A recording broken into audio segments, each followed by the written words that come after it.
Olá, você que está vendo na área do aluno. Essa é a aula sobre didática. Estou acompanhado da Arquise aqui. E vamos que vamos. Por que didática é importante, né? Essa aula é uma aula legal, cara, porque é um dos temas que eu mais gosto, um dos temas que eu mais estudei na vida. E não sei, quem me conhece da JJ sabe o quanto eu gosto de didática, o quanto eu tento ser o máximo didático possível. E eu vou falar sobre didática para o médico no dia a dia, porque é super importante. E é um diferencial que eu estou vendo que eu tenho de mercado e que vocês podem ter para o consultório de vocês, para a carreira privada de vocês. Né?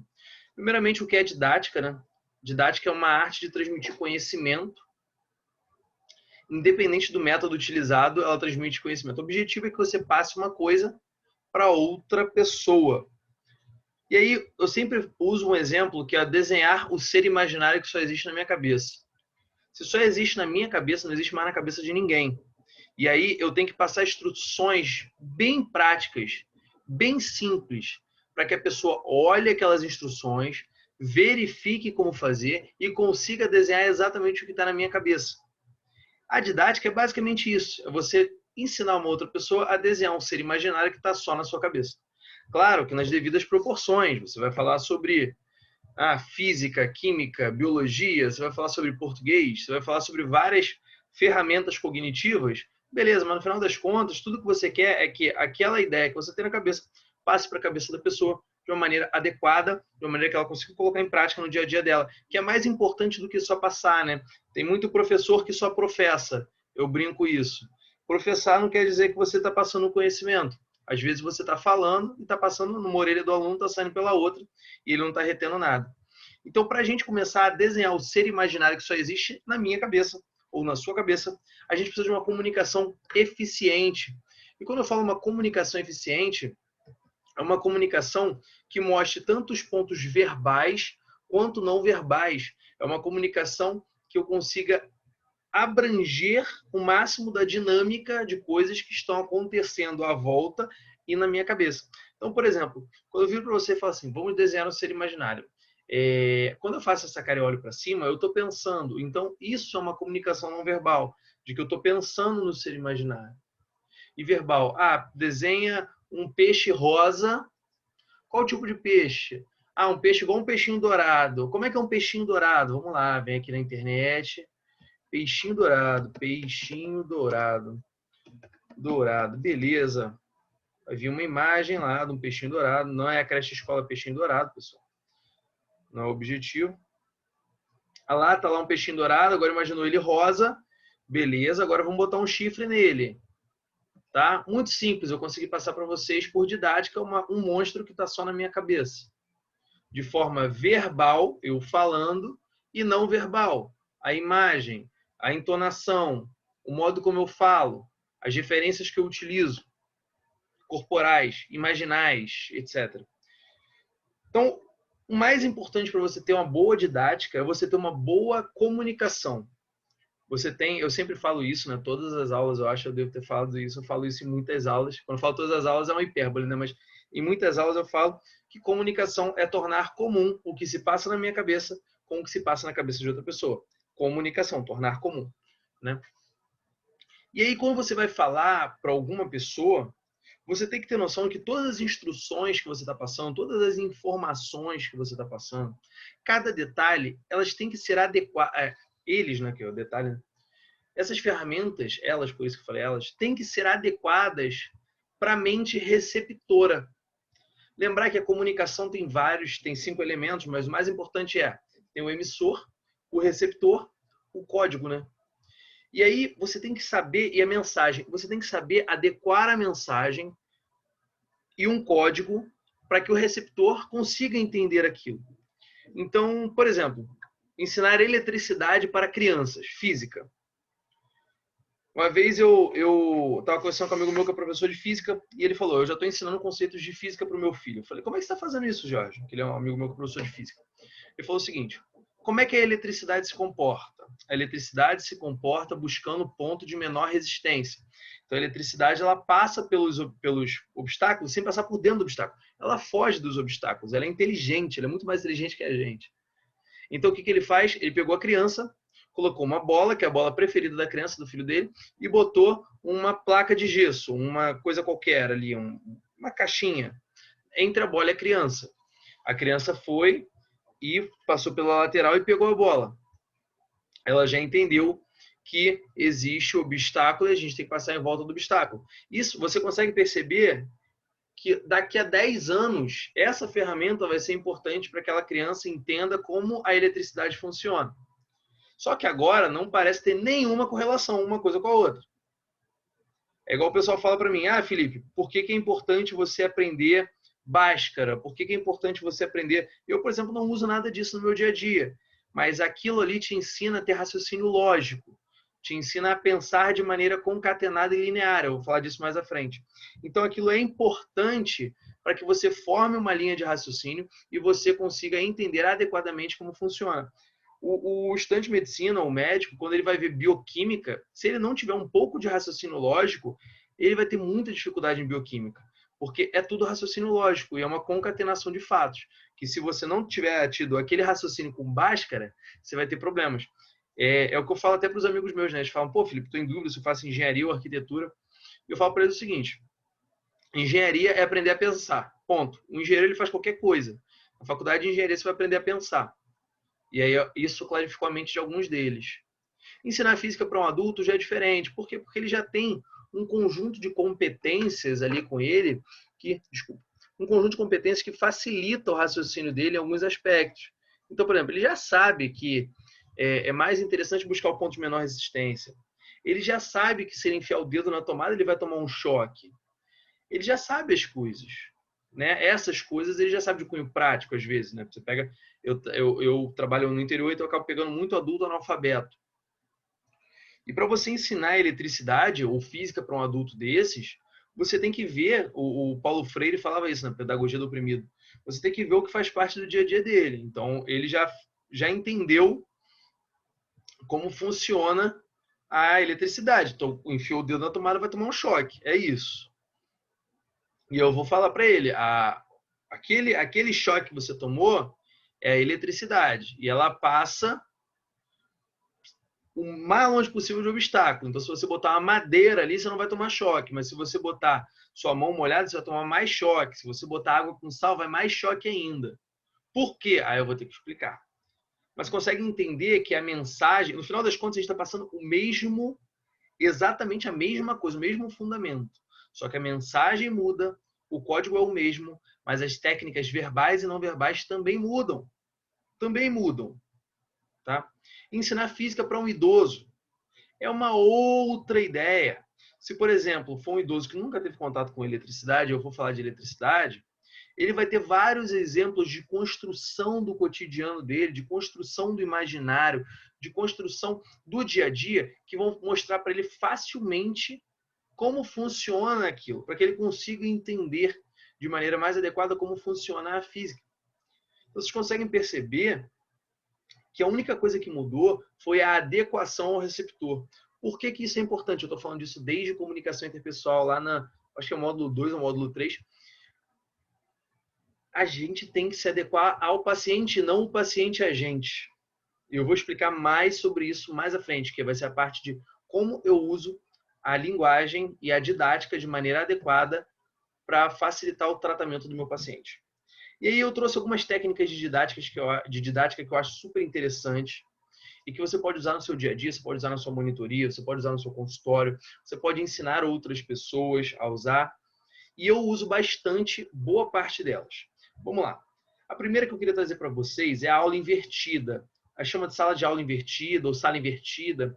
Essa técnica é uma técnica que eu usei muito. Eu fui monitor de 6 matérias na faculdade, 3 bolsistas e 3 não bolsistas. As 3 que eu fui bolsista, eu aprendi talvez menos do que as que eu não fui bolsista. Por quê? Porque as 3 que eu não fui bolsista eram matérias que eu estava aprendendo ainda a dar aula, que eu estava vendo pela primeira vez aquela matéria de maneira como monitor. As outras não, as outras eu já estava estudando antes, já estava tranquilo. Então eu usava muito a técnica de aula invertida. Eu falava para os alunos o seguinte, olha só, semana que vem a gente vai ver, por exemplo, semiologia do pulmão, semiologia do tórax. E aí os alunos iam para casa, estudavam semiologia do tórax, na semana seguinte eles vinham para a monitoria e aí eu só respondia a dúvida. Claro que para isso você depende de algumas situações. Primeiro, disciplina do aluno, que a maioria não vai ler, não vai estudar antes. Segundo, organização do raciocínio do aluno. Tem muito aluno que ele vai ler sozinho e aí ele cria caminhos dele. Então, quando ele vem ter a dúvida com você, às vezes a dúvida pode parecer banal. Por quê? Porque ele pulou, às vezes, caminhos, pulou pontos que são importantes. E aí você tem que entender, tentar entender como o aluno raciocinou aquele conhecimento. Então, a aula invertida, ela é muito mais um tirar dúvidas do que uma aula. Certo? Eu, como professor, eu amo aula invertida. Por quê? Porque tem um coeficiente de absorção altíssimo. O aluno aprende bem, né? Estudo de caso. Esse aqui é uma técnica de oratória. Eu falei no módulo de oratória, eu falei sobre isso, que é o seguinte. Eu vou falar sobre uma doença, algum exemplo, alguma coisa, e eu crio uma história com um nome de um paciente ou uma sigla, e aí eu adequo a realidade do paciente ou do aluno ou da pessoa que quer aprender. Então, por exemplo, né, João é um aluno meu. João vai para casa, estuda a semiologia do tórax, vem para mim, só que ele não entendeu que a pleuropatia é antipática ao frêmito. Por que ele não entendeu? Porque ele não sabe ainda o que é frêmito. Legal. Ele vem para mim e aí eu vou explicá-lo. Olha só, o que é frêmito? Lembra nos filmes, quando o médico falava, fala 33? Ele, poxa, lembra. Porque eu peguei uma ferramenta, peguei uma situação que está no imaginário dele. Esse 33 era muito do imaginário. Hoje em dia você quase não vê mais isso. 33, ele vai, traz para o cotidiano e fala, aquilo é o frêmito. É a vibração da parede do pulmão até a parede do tórax. E quando você tem uma água na pleura ou algo na pleura que seja líquido, tenta dar um soco na água. A água dissipa a energia para todas as direções. É diferente de algo sólido. Quando você dá um soco, ele vibra. Então, o frêmito, como ele é uma vibração, ele vibra melhor em coisas sólidas. E assim Joãozinho entendeu. Eu te expliquei indiretamente que as pleuropatias são antipáticas ao frêmito. Foi isso que eu te expliquei. Só que eu criei a história do Joãozinho, eu mostrei outras coisas e acabei dando uma pitadinha de didática. Consegue perceber? Isso é um estudo de caso. Eu faço muito isso no meu Instagram, a parte de relatos de caso que eu coloco lá, né?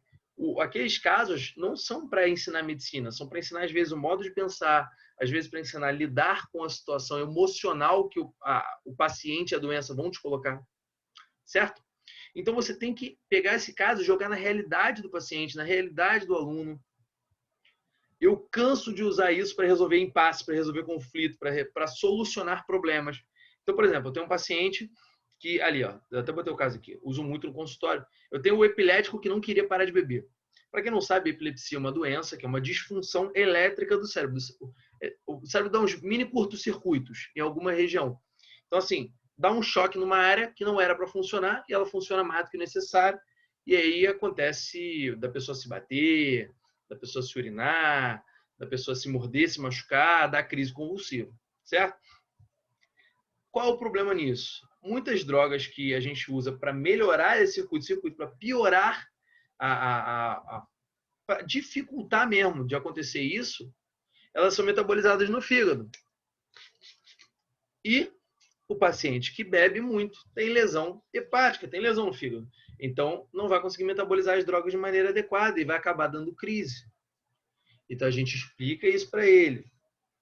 E aí ele não entende. Aí você fala assim, olha só, seu José, eu tenho um paciente exatamente parecido com o senhor, seu Rodolfo. Seu Rodolfo tem 72 anos. Seu Rodolfo dá crise epilética.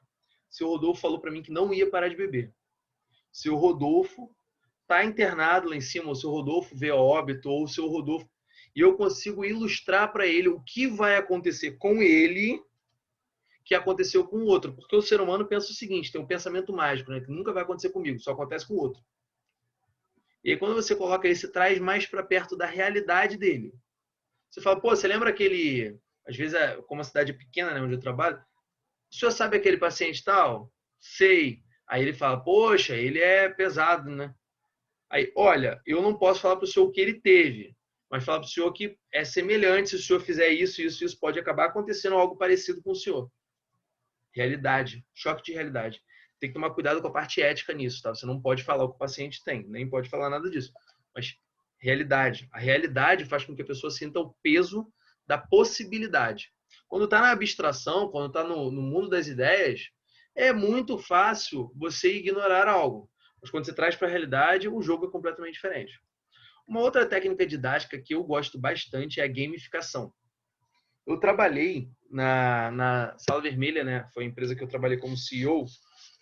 Eu trabalhei com muitas pessoas que trabalham no mercado de games. O mercado de games da Marvel, o Mega Man, o menino que trabalhou comigo era desenvolvedor de games. Tinha muita gente que desenvolvia games na empresa, que era da parte de desenvolvimento de produto. A gamificação nada mais é do que você tornar um estudo, algo que está para ser estudado ali, que está sendo visto, em um jogo. Não é game, tornar um game. Não, é um jogo. Tanto o raciocínio lógico de um jogo, tanto quanto ganhar pontinhos pelo jogo. Então, por exemplo, né, aquele negócio das crianças da escola que ganham a estrelinha. Ah, você se comportou esse dia, você fez algo bom, ganha a estrelinha. Isso é uma gamificação. Aquilo que a gente viu lá no fundamental, que a tia Cotinha dava a estrelinha lá pra gente, aquilo é gamificação. Só que não tinha esse nome bonito, nem esse nome em inglês, né? Gamification. Não tinha isso. Você pode fazer isso com seus alunos de maneira sensata. O legal da gamificação, eu não botei aqui design thinking, né? Mas vou puxar design thinking disso. Já falei design thinking na parte de produtividade, na aula 1, eu acho, ou 2. É você pensar logicamente e de maneira concatenada passo a passo. Isso vai te ajudar lá na frente, na parte de discussão com o paciente. Tá? Tem a técnica de Phillips 66, né, que é a Phillips 66, que foi inventada por esse cara aqui, J.D. Phillips. Deixa eu ver se a gente acha uma foto dele aqui, que é legal, né? Ver a Phillips. Ver a foto, vocês ficam felizes. Olha a dinâmica de grupo, imagens. J.D. Phillips. Esse senhorzinho aqui, ó. Ele mesmo. O que acontece, pessoal? Deve ser ele, né? É ele sim. O que acontece? Ele faz o seguinte, você pega uma sala com 30 pessoas, por exemplo, divide em grupos de 6 pessoas, você joga um tema e dá 6 minutos para eles resolverem aquele problema. Vocês fizeram isso provavelmente no ensino médio ou no fundamental. É aquele professor chato que vira para você e fala assim, juntem um grupo para fazer o trabalho. Aí você junta o grupo, do grupo um faz o trabalho, o outro ajuda o que está fazendo o trabalho, 4 não fazem nada. É isso, era J.D. Phillips aquilo, era 66, né? Phillips 66. Só que o negócio lá nos Estados Unidos, a cultura de obedecer ordens e trabalhar com gestão do tempo é mais presente do que no Brasil. Então, por exemplo, se você for fazer isso no Brasil e vai falar assim, olha só, pessoal, vocês têm 6 pessoas para discutir em 6 minutos sobre liberação da maconha, você vai ver que não vai acabar em 6 minutos. Por quê? Porque não faz parte do cotidiano brasileiro. Não é da nossa cultura estar sob completa disciplina ao discutir algo. Não existe isso. O brasileiro ele vai falando e vai, e vai, e vai, e vai, não para, e discute, e debate, e xinga. No final tá todo mundo botando dedo na cara do outro. É isso, né? Essa aqui é uma técnica que eu chamo desse nome, eu dei esse nome aqui, até botei kkkk. Eu chamo de expansão e contração. O que é isso, cara? É uma técnica de oratória, eu aprendi na Universidade de Washington, que você faz o seguinte, a gente pega um ponto daquilo e abre. Abre. Às vezes você pode até abrir de uma maneira muito grande, muito irreal. Mas isso funciona para o seu paciente. Por exemplo, eu tinha um paciente que não queria tomar um antibiótico. Eu falei para ele o seguinte, olha só, você não vai tomar um antibiótico agora, porque tinha uma infecção urinária, não quis sair de casa, tudo.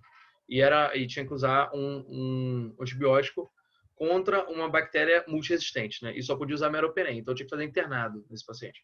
Eu não quero. Eu falei, olha só, você vai fazer uma infecção urinária, você vai rebaixar seu nível de vigilância, né, de consciência, seus familiares vão te levar para o primeiro hospital que chegar, você vai, possivelmente, perto daqui, é uma UPA X, você pode ser muito bem atendido por um médico decente ou você pode ser muito mal atendido por um médico ruim, que você vai chegar em sepsis.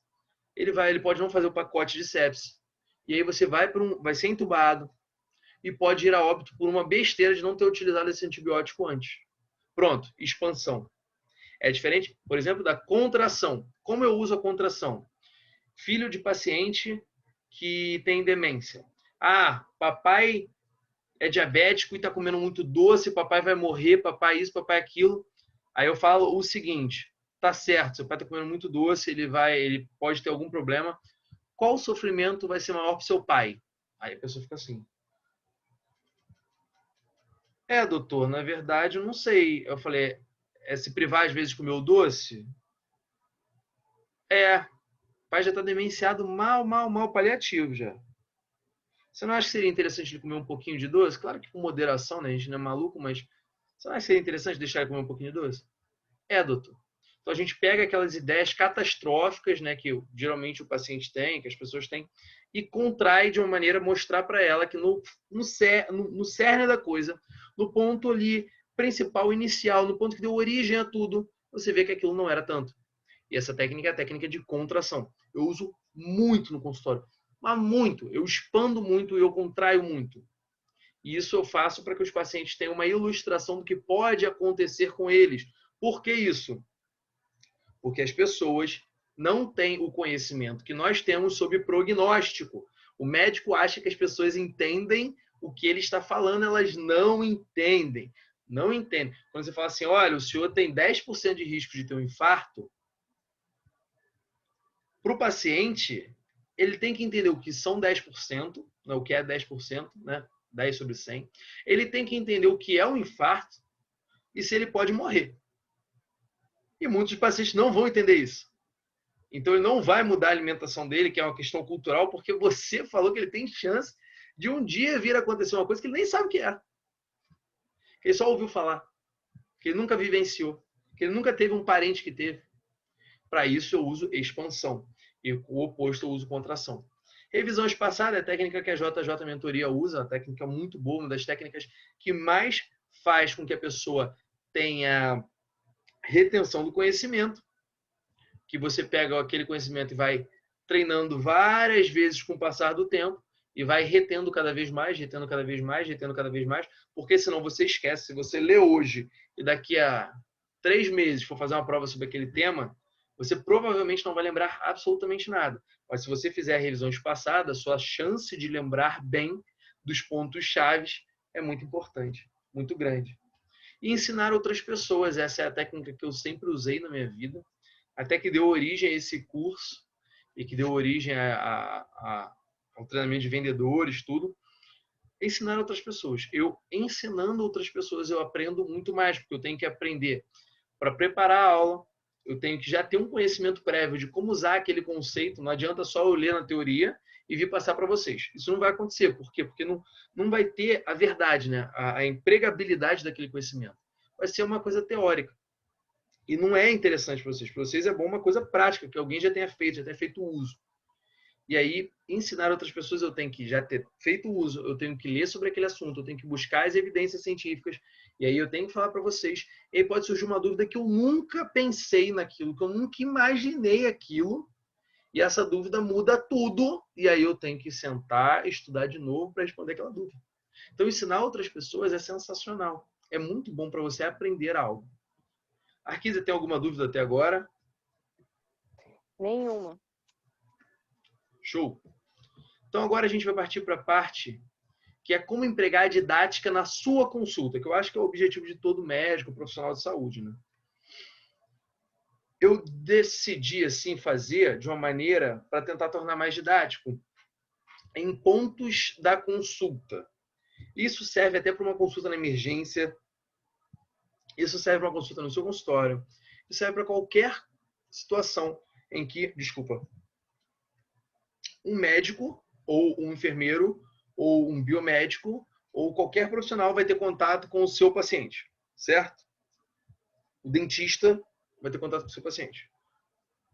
Entrada do paciente. E aí, você tem que fazer um negócio que eu chamo de safe space. Eu faço isso bastante. Eu devo ter falado disso em comunicação interpessoal, em relação médico-paciente. Se eu não falei, eu ia falar disso aqui em coaching para médicos. A abertura do safe space é: levanto, vou lá, chamo o paciente pelo nome, aguardo o paciente vem, dou um sorriso, mostro para o paciente, falo, por favor, fica à vontade, pode sentar. O paciente se senta, fala, olá, meu nome é Felipe, Sou médico, neurologista, sou eu que vou te ajudar hoje, como é que eu posso te ajudar? Ah, doutor, não sei bem. Vamos fazer o seguinte, fala para mim tudo que você está sentindo aí, e aí eu oriento a fala livre do paciente, eu educo o meu paciente, o como ele vai se comportar na consulta. Isso é extremamente importante para que a gente consiga ter um raciocínio concatenado, um raciocínio que leve o seu tempo certinho. Porque a pior coisa que tem é o paciente que dá 338 mil voltas e o médico não domina a consulta, não consegue direcionar o paciente para a própria doença. Né? Eu tenho muito paciente que é ansioso patológico. O paciente ansioso patológico, ele vai para a sua consulta pela ansiedade e ao sentar lá ele lembra da dor de cabeça que ele teve há um mês, ele lembra da prisão de ventre, ele lembra que teve falta de ar ontem, ele lembra daquele globus estético, que é aquele globo faríngeo que sobe e que desce, ele lembra que o cachorro dele morreu atropelado semana passada, e ele não fala da ansiedade. Se você não orientar, ele vai ficar falando. Então você fala assim, olha só, vamos lá, vamos tentar alinhar aqui, tentar ter um raciocínio aqui, eu e você. O que mais está te incomodando? Tudo que você falar nessa sala não vai sair daqui. O que mais está te incomodando? Isso chama safe space. Tudo que você falar nessa sala não vai sair daqui. Safe space. Eu uso demais isso. Demais, demais, demais. Principalmente homem ansioso com questões eréteis, mulheres ansiosas com questão do relacionamento. Safe space é super importante. E aí eu inicio o processo de análise da dor do paciente por meio do próprio paciente. Eu convido o paciente a ter a análise da dor dele por meio do meu raciocínio. Então, é o que eu falo ao paciente. Eu deixo ele fazer a fala livre lá dele, fala. Eu falo, tá bom. Agora eu vou fazer como se fosse uma entrevista de emprego, tá? Vou fazer algumas perguntas aqui para a gente direcionar o raciocínio. Qual o nome do senhor todo? Tananã. Quantos anos o senhor tem? O senhor nasceu aonde? Trabalha ou trabalhou com alguma coisa? O senhor tem alguma religião? Escreve com a mão direita ou esquerda? O senhor se considera branco, pardo ou negro? Qual o estado civil do senhor? E aí vai. Anoto tudo que tem que anotar. Queixa principal eu já peguei na fala livre do paciente. Aí, HDA. Tá bom, mas quando começou isso? E aí eu puxo um nexo temporal e aí a gente começa a ter um raciocínio. Então, o médico ele tem que didaticamente orientar o paciente para que o paciente saiba o que falar e como falar na consulta. E tem outro problema disso, que aí eu vou falar mais um pouquinho, né? O início da anamnese. Você me diz o caminho e eu te guio onde chegar. Então o paciente ele fala assim, olha só, eu tenho uma azia. Tá bom, você tem azia. Mas como é que é essa azia? Ah, mas a azia que dói, é uma dor doída. Vamos lá, dor. Tem um horário que melhora ou que piora? Tem alguma coisa que melhora ou que piora? De 0 a 10, que nota você dá para essa dor? É uma dor em alfinetada? É uma dor romba? É uma dor que aperta? É uma dor como se fosse um capacete apertando? É uma dor como se fosse uma bola no estômago? Ela sai de algum ponto para o outro? Aponta com um dedo para mim onde começa essa dor. Aí ele aponta. Vai para algum lugar? Não, não vai para algum lugar. Então, sem radiações. Tá certo. Você já percebeu se tem alguma correlação com algum alimento que você está fazendo uso? Tal. E aí você direciona a dor do paciente para que ele saiba falar o que você precisa. Essa semana eu tive uma paciente, uma senhora, com uma neuralgia do trigêmeo e ela tem Sjögren. O paciente que tem neuralgia do trigêmeo e tem Sjögren, ele faz uma neuralgia do trigêmeo diferente do que o paciente que só tem neuralgia do trigêmeo. Então ela não sente a dor em eletricidade, aquela dor choque. Ela sente uma dor que, segundo ela, é uma dor doída. Se eu não explico a ela, se eu não pergunto a ela por onde é a dor, onde começa, onde irradia, como é que funciona, quando toca um alimento na boca piora e tudo mais, eu nunca chegaria ao diagnóstico de uma neuralgia trigeminal. Eu estaria ainda procurando o sexo dos anjos, no síndrome da boca ardida, entre outras coisas, porque eu não teria guiado o meu paciente.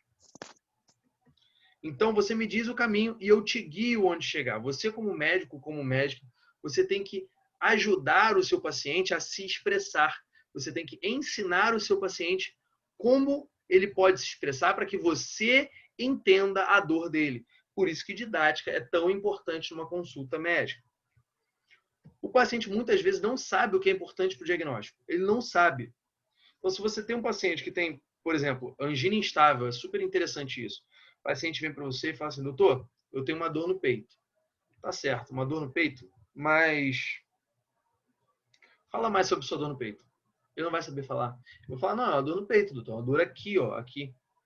Aí você pergunta, tá bom, mas é uma dor aqui? É uma dor de 0 a 10, que nota você dá para essa dor? É quando você faz esforço ou não tem nada a ver quando você faz esforço? É uma dor como se fosse um elefante sentando no seu peito ou é uma dor como se fosse uma pontada, como se fosse uma facada? Você vai começar a buscar. O objetivo não é que você direcione o paciente a não suge... O objetivo não é que você sugestione o paciente. Isso nunca é o objetivo, é porque isso traz problema. Mas você direcionar o paciente para que ele consiga colocar em palavras, às vezes, uma sensação. Quer ver um negócio que é muito louco, muito difícil? Tontura no paciente idoso. Pergunta para o paciente, o que o senhor sente? Tontura. Aí você pergunta, o mundo roda ou o senhor roda? Ele fala, não sei, eu tenho uma sensação de cabeça vazia.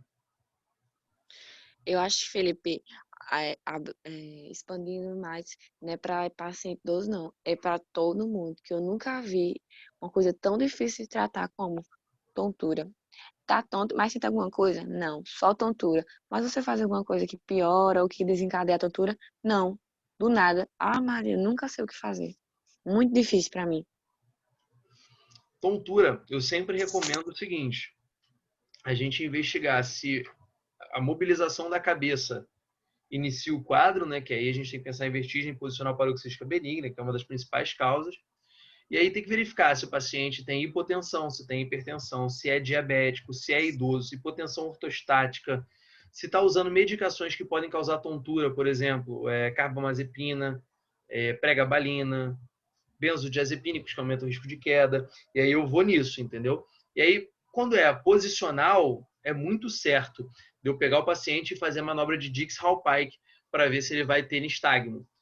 Tem alguns que não têm o nistagmo e aí eu encaminho para reabilitação vestibular, às vezes, ou para o próprio otorrino. Entendi. Eu peço um hemograma para ver se não tá com anemia. Tá bom? Não, mas tá bom, tá certo. É igual pedir, por exemplo, você precisa ver, vou pedir uma vitamina B6, tá certo também é uma causa de tontura. Não tá errado. Mais em idoso, né? Exatamente. Já que eu atrapalhei, deixa eu fazer um comentário. Fala. Essa parte do paciente não saber se expressar. Meu namorado, ele tem a mania de dizer para mim que um dia os médicos serão substituídos por robôs. Aí eu sempre explico para ele, Ricardo, no dia que você atender um paciente e ouvir como ele explica a dor dele, você vai entender que nunca um robô vai conseguir captar qual é a doença do paciente pela forma como ele fala, porque um paciente é raro ver alguém que chega no consultório, sente e fala, eu tenho isso, dessa forma, dessa forma. É não. Ele fala de uma maneira que, se eu não decifrar, eu duvido um robô decifrar. Aqui eu participei de uma aula, na época quando eu estava envolvido com empresas, essas coisas de inteligência artificial no diagnóstico médico, né? Que eles mostraram que o Watson, da HP, fazia diagnóstico melhor do que 7 médicos especialistas, etc. Aí eu falei o seguinte pro cara, eu pedi a palavra, né? Aí ele perguntou quem eu era, eu falei. Aí eu falei o seguinte, define o final do fluxograma quem preenche o banco de dados. Se o paciente que vai preencher o banco de dados não sabe quais informações ele vai colocar, o diagnóstico vai vir errado, porque é um fluxograma, é um raciocínio em linha reta. Ele não tem o que o médico tem, o jogo de cintura, a humanização para fazer o diagnóstico. O dia que o brasileiro for, todos os brasileiros tiverem ensino superior, todos os brasileiros forem esclarecidos, talvez isso um dia venha a funcionar. Mas no dia a dia nosso, na nossa realidade, concordo 200% com você, Arquivo. Os Eu pacientes não sempre, sabem. porque o exemplo que ele dá é Japão, isso aqui fez de cara, totalmente diferente. O Japão daqui do interior que a gente vive. Aí você vai. Eu queria que ele passasse, que eu passo, de entender o que um paciente sente. E ainda digo mais, parece que o paciente tem preguiça de falar o que sente. Porque tem isso. E o que mais? Mas isso, tem também, tem. Isso, tem preguiça de falar. O cara vai falando para um robô, escrevendo lá o que tem para um robô. Vai ser muito bom, viu? Vai mesmo. É muito engraçado. Tem umas situações que são muito engraçadas. Eu brinco que existem dois tipos de pacientes. Né? Na verdade, existem vários tipos de pacientes. Mas não são dois tipos, são três estereótipos de paciente. O paciente que não fala nada, o paciente que fala adequado e o paciente que fala muito e não fala nada. É aquele paciente que fica falando 30 horas na consulta e no final das contas ele queria falar uma coisa desse tamaninho. É. Cara, eu tenho. Mas deixa o robô passar por isso. Tô doida que passe. O robô, coitado, vai queimar a mufa. O robô vai pedir demissão no primeiro dia. Eu só fico rindo quando ele fala de robô. Cara, é robô, vai dar certo. Vou perder meu emprego. Isso aí vai demorar bastante ainda. A nossa geração É, talvez não pegue. A eu outras acho que não gerações, pega. a nossa não pega, não. Ah, não pega É. mesmo, não pega. É porque o que acontece? O pessoal que é fora da saúde, às vezes, não consegue perceber que nós trabalhamos em lugares que nem sódio às vezes tem para dosar, Uhum. sabe? Eu nunca trabalhei em um que tinha sódio para dosar. Aí, entendeu? E aí, como é que a gente faz? A tecnologia, isso e aquilo é bonito, é lindo, maravilhoso, mas aí a tecnologia vai pedir uma ressonância. Qual é o resultado da Uhum. ressonância? Não tem a ressonância. E aí? Exame físico. Hum, Ferrou. É muito complicado. justamente. O médico não vai ser substituído, principalmente, assim, talvez os médicos venham a dirigir Uber pelos próprios médicos, porque a gente está começando como está crescendo muito o número de médicos, o pessoal tá buscando qualquer emprego, tá ficando desesperado, porque tem muita gente que está Uhum. endividada com questão de ProUni, questão da própria vida mesmo. E aí a galera está aceitando os salários às vezes que são complicados. E muita gente, né? Aí, mas eu acho que nunca vai acontecer, porque o Brasil é muito grande E muito carente. e muito carente, muito carente, muito carente, muito carente. Verdade. Aí o paciente muitas vezes não sabe o que é importante para o seu diagnóstico. E aí tem uma frase do William Osler. O William Osler é o cara que assim, um dos caras que eu mais gosto da medicina de longe. Eu acho que é o cara que eu mais gosto da medicina, o William Osler. Ele fala o seguinte: escute o paciente, ele lhe dirá o diagnóstico. Tudo bem, maravilhoso, ótimo, quando só tinha um paciente uma tarde, né? Você podia ir lá, perguntar ao paciente, colher uma anamnese, ia lá, voltava, colhia de novo aquela anamnese. Quando você tem 10 pacientes no consultório para atender, escute o paciente e lhe dirá o diagnóstico. Sim, mas às vezes não. O paciente ele vai ter que falar várias coisas diferentes para que ele consiga te passar o diagnóstico. Ele não vai ter ferramentas comunicativas para passar 100% das coisas que ele sente para você. O diagnóstico de doença de Crohn, o paciente vai virar e falar assim: doutor, eu estou fazendo cocô com sangue e eu tenho dor na barriga. O olho arde. Se você não perguntar com o olho arde, ele vai achar que aquele olho que ardia, que você pensa que pode ser uma uvite, não era nada, entendeu? Então, assim, a gente tem que saber o fino, qual é a dificuldade do médico. A principal dificuldade é dizer que o paciente não tem nada. Essa, para mim, é a mais difícil. O paciente vem e fala assim: esse paciente não tem nada. Esse é o mais difícil para mim. O segundo, saber o limite entre não sugestionar o paciente e direcionar a nossa consulta de maneira didática. Esse limite é muito difícil, a gente vai pegando na prática. E outra coisa, Felipe, eu tenho Uhum. muita dificuldade quando o paciente. Aconteceu comigo essa semana. Uma paciente chegou, aí. Porque eu mudei de emprego, agora eu sou médica do trabalho. Aí ela chegou dizendo que tava tonta, tava com medo de ser a pressão alta, medi a pressão dela, tava só 14. Expliquei pra ela que era devido à enxaqueca dela, que a pressão dela tinha subido, e não a pressão dela subiu e ela teve a enxaqueca, teve a dor de cabeça. Aí ela me fez a seguinte pergunta: quais são os sintomas de pressão, de infarto, digamos assim? Aí eu fiquei com medo de Covid, né? Foi de Covid. Fiquei com medo de dizer tudo pra ela e ela no outro dia imaginar que estava tendo aquilo. Eu fico com muito medo de dizer os sintomas para o paciente e ele ficar com isso na cabeça. Eu não sei como agir, eu fico desconversando. Sabe o que você faz? Eu faço o seguinte, né? Isso até na época que começou o Covid, saía muito na televisão. E tem um psiquiatra aqui do Rio de Janeiro, chama Vitor Por Deus. O cara é um gênio. Ele tinha um hotel da loucura, que a gente podia se hospedar no hospital psiquiátrico, conviver com os pacientes. E o Vitor falava isso. Imagina todo dia na TV, passando 3 vezes por dia, os sintomas de uma doença pandêmica entre vários neuróticos. Todos eles vão ter a doença. Sim, todos eles vão ter a doença. Então, o que eu falo para o paciente, por exemplo, se ele perguntar o que te perguntou? Lugar comum. Ela sabe que tosse é Covid. Ela sabe que falta de cheiro, sentir cheiro, pode ser Covid. Ela sabe que falta de ar pode ser Covid, que febre pode ser Covid. Então, eu não vou fugir do lugar comum. Eu não vou virar para ela e falar assim, olha só, 15% dos pacientes apresentam tinitos no ouvido direito, perdem a capacidade de ouvir porque ouvem um apito no ouvido direito ou no ouvido esquerdo. Essa informação para ela é uma informação que, além dela já ter aquele lugar comum, ela vai sobrevalorizar essa informação. E aí, quando, por exemplo, o ouvido dela entupir porque o avião está subindo, ela vai falar assim, estou com coronavírus. Porque é uma informação diferente que o médico passou, né? A médica passou. Querendo ou não, a gente ainda tem muito prestígio associado ao nosso jaleco. Mas não tem jeito certo, Arquisa. Entendi. Vai depender do contexto da minha situação. Eu acho que dependendo eu consigo me sair. Com certeza. Com certeza. É muito da questão do contexto e do paciente e do como você vai sentir aquele paciente. Tem paciente que você sabe que você pode falar e tem paciente que você sabe que não Uhum. pode falar. É um feeling. Verdade. E esse feeling médico é muito legal. Tem um estudo, vou ver se até se eu acho essa referência, que pegou médicos de CTI e perguntou para eles assim, se eles achavam que aquele paciente ia ficar bem ou ia ficar mal na internação, logo na admissão. E verificou-se que o feeling médico tem uma sensibilidade boa. É muito interessante isso, né? Então a gente tem que acreditar nos nossos guts, né? Nas nossas vísceras. O feeling médico ele tem uma sensibilidade bem razoável. Às vezes melhor até do que os testes para meningite.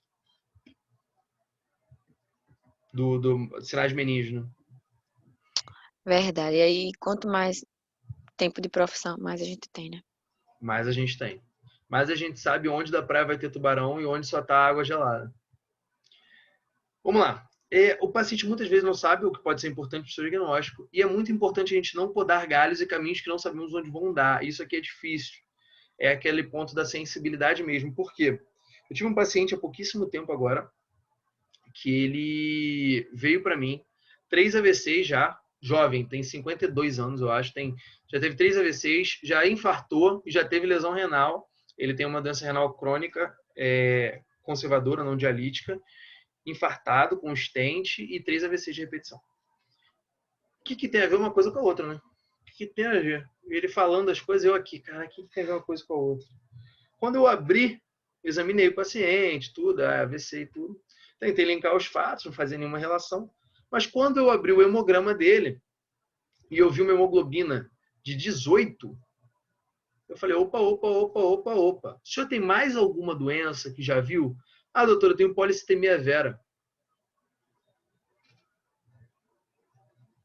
Quer dizer, aquele tronco da lesão renal, da cardíaca, dos AVCs de repetição, vinha da policitemia vera e síndrome de hiperviscosidade.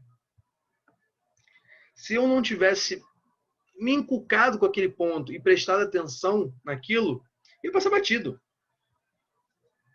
Desculpa. Eu ia tratar o AVC e não ia tratar o paciente. Então, assim, é muito difícil a gente saber até que ponto a gente tem que ir. Eu perguntei isso para uma professora minha.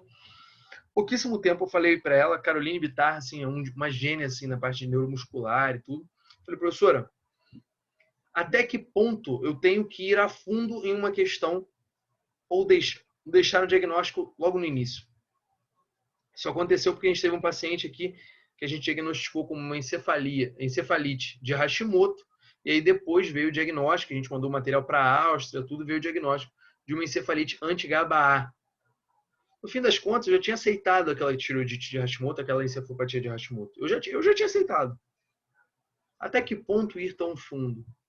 E ela falou, Felipe, isso é só com o feeling, com o tempo. E se você está em dúvida, vá o mais fundo possível sempre. E aí eu aprendi isso com ela. Se eu tenho um paciente meu, que é só meu, e eu não sei, se eu não me sinto satisfeito com o diagnóstico, com o ponto que a gente está ali, eu vou mais fundo, eu sou mais invasivo, peço mais o exame mais que vai dar mais sensibilidade para aquilo, que vai me trazer mais o diagnóstico, entendeu? Então eu acabo sendo um pouco mais invasivo. Invasivo a ponto de, às vezes, pedir beta-amiloide tal e fosfotal para paciente com suspeita de doença de Alzheimer, mas que não fecha critério ainda, só tem comprometimento cognitivo leve. Eu peço. Então vamos lá. Como a gente se previne e a gente cria uma didática para trabalhar com o paciente. A gente tem que ter um método para guiar o paciente. Eu tenho um método que eu guio o meu paciente, que é, primeiro, a fala livre do paciente. Na sequência, a questão da entrevista de emprego, peço a identificação. Depois, eu peço a história da doença atual, a história da moléstia atual. Depois, a história patológica pregressa, que é aquela anamnese. Na história patológica pregressa, eu pergunto de alergias, eu pergunto de tudo. Isso tem tudo na aula de anamnese, que eu fiz há um tempo. Depois, história física, história social, história familiar. Revisão de sistemas, que às vezes eu pego uma coisa ali ou outra que o paciente esqueceu. E aí sim eu vou para o exame físico. Por quê? Porque eu tenho um método para guiar o paciente. Porque às vezes o paciente começa a falar: ah, doutor, eu tenho dor de cabeça, perdi 3 filhos e eu fumo. Cara, acabou meu raciocínio. Vai ser muito difícil de eu raciocinar. Então o que eu faço? Vamos devagar. Volta lá. Como é que é a dor de cabeça? Beleza. Gravidez. E fuma. Quantos anos? Quantos maços por dia? Etc, etc. E tal. Eu criei o meu método e eu uso esse método, e esse método já me salvou diversas vezes. Diversas vezes. Eu amo o método clínico. É até um livro do professor Ricardo Bastos, deixa eu mostrar aqui para você. Esse cara aqui, eu não sei nem se a gente vai conseguir o livro dele. Eu comprei na época dele mesmo. Esse cara aqui, ó, Ricardo Rocha Bastos, é professor da UFJF. Até me roubaram esse livro, eu emprestei para alguém. Livro, mulher e dinheiro a gente nunca empresta, né? Porque a gente nunca mais vai ver de volta. Então, não sendo machista, tá? Mas a gente nunca mais vai ver. E esse livro aqui, eu emprestei para um amigo e nunca mais vi. Mas esse livro me ensinou todo o método clínico que eu uso de conversa e de didática com o paciente. Técnicas didáticas para prescrição em fim da consulta. Isso eu uso muito.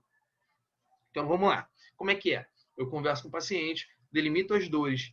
Vejo, às vezes, que o paciente tem muitas queixas, principalmente pacientes com muita queixa, fazem, hoje, nessa consulta, a gente vai trabalhar essa queixa. Na consulta que vem, a gente vai trabalhar outra queixa. E assim, eu delimito o tamanho da consulta. Aconteceu semana passada. Paciente com suspeita de Alzheimer, dor crônica e cefaleia. Legal. Hoje, o que mais incomoda a senhora? O esquecimento. Tá certo? Então, hoje a gente vai ver o esquecimento. Na consulta que vem, a gente vai ver a dor e a dor de cabeça. Tá certo? Beleza. Beleza, a gente foi, firmou o acordo e fez. Então, a gente delimita. E aí, sentei com o paciente, fiz o método todo, fiz o exame físico, exames complementares, analisei todos os exames complementares que o paciente me trouxe, criei uma impressão diagnóstica e faço a minha prescrição. Viro para o paciente no final da prescrição, quando eu olho, ele está com aquela cara de que comeu um ponto de interrogação, que ele está meio assim. Eu falo assim, olha, está aqui o papel. Me explica o que está escrito. Me explica o que eu te expliquei. Essa técnica de me explica o que eu te expliquei, você consegue acessar se o paciente entendeu de verdade ou não. Lembrando que 85% dos pacientes com doença de Parkinson não tomam o remédio da maneira adequada por não entenderem o receituário. Isso é horrível. Então, quer dizer, a cada 100 pacientes, 85 vão tomar o remédio da maneira inadequada. Então me explica, vamos lá, me explica como é que você toma o remédio. E aí o paciente vai te explicar. E aí você tem a oportunidade de corrigir pequenos deslizes. Eu desenho muito em caixa de remédio, muito. Ih, nossa, o paciente vem com caixa de remédio, eu escrevo. Manhã, se souber ler, barra tarde, barra noite. E se não sabe ler, é solzinho, é luazinha, é comprimidinho. Pega o papel, pega o comprimidinho, cola no papel, cola aqui e bota 11. E aí ele sabe que olhando aquele comprimido, aquele é o comprimido das 11 da manhã. Aquele comprimido é de 15 horas, o vermelhinho com branco que é riscado no meio. Aquele é 11 horas. E aí o paciente ele aprende como fazer. Então eu desenho em caixa, eu faço papel para colar comprimido, eu faço isso pra caramba. Por quê? Porque é uma técnica didática de prescrição em que o paciente entende. E aí, quando o paciente voltar para você, ele vai chegar com o comprimidinho verdinho, o comprimidinho azulzinho, e aí ele vai trazer o papelzinho para você com aqueles comprimidos todos. Você vai olhar o horário, você vai olhar suas consultas anteriores, você vai entender o que o paciente está tomando e que horas o paciente está tomando. Tem paciente que não vai conseguir falar hidroclorotiazida. Não vai conseguir falar, gente. Mas ele vai entender que é aquele comprimidinho azul e branco. E é isso. E é isso, e acabou. Então a gente tem que adequar a nossa linguagem à linguagem do paciente. Então desenha em caixa, bota no papelzinho lá os comprimidinhos e desenha a hora. Assim, ajuda pra caramba. Eu firmo muito acordo com o paciente. Eu firmo muito acordo. Então ó, por exemplo, paciente com hérnia de disco, né, com compressão radicular, compressão da raiz. Falou, ó, a senhora vai emagrecer. Se a senhora emagrecer, eu vou diminuir o remédio. Aí elas ficam felizes. Então, assim, vai muito do que o paciente tem. A gente firma acordo. E aí, quando a gente firma acordo, a gente tem um gatilho de reciprocidade, né? Eu faço por você, você faz por mim. Um gatilho de coerência. Se a pessoa firmou aquele acordo, ela vai fazer força para cumprir. E aí eu explico uma coisa que eu uso muito, Arquisa, muito, e que, assim, já me disseram, não foi uma vez, nem foram duas, que é um diferencial meu de mercado como médico, é explicar o porquê de cada remédio em cada situação. Então, por exemplo, você, paciente com esquizofrenia, vamos supor, você toma a quetiapina porque ela não te deixa ter alucinação e te deixa dormir melhor e controla a sua ansiedade.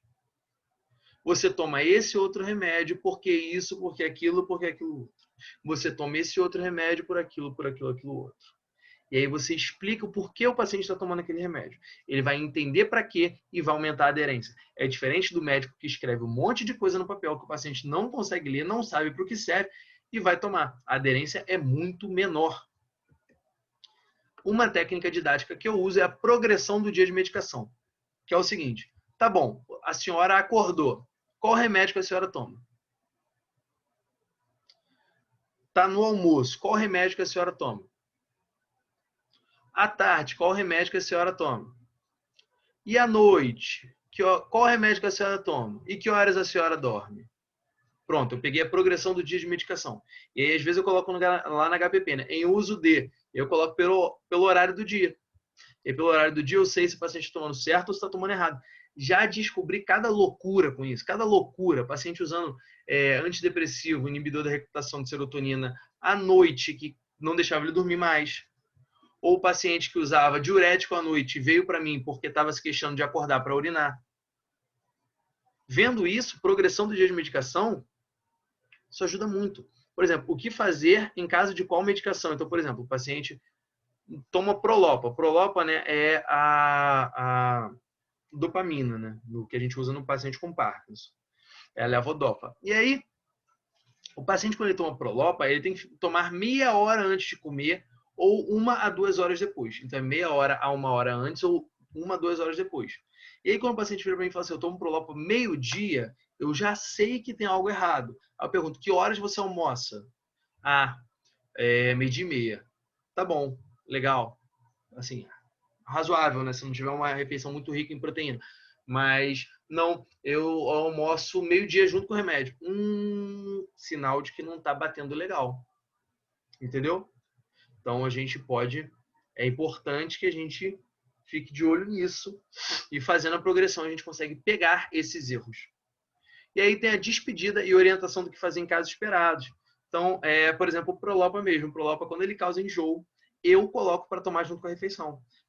Causa enjoo em muito paciente. E aí isso diminui a aderência. Quando toma junto com a medicação, com a alimentação, geralmente tende a diminuir. Medicações que causam insônia, não tomar à noite. Caso dê insônia, daqui a 15 dias no máximo já vai parar. Paciente que começa a ter insônia usando esse Talopram de manhã nos primeiros dias. Primeiros 5 dias de venlafaxina, você vai ter uma insôniazinha, mas depois vai melhorar.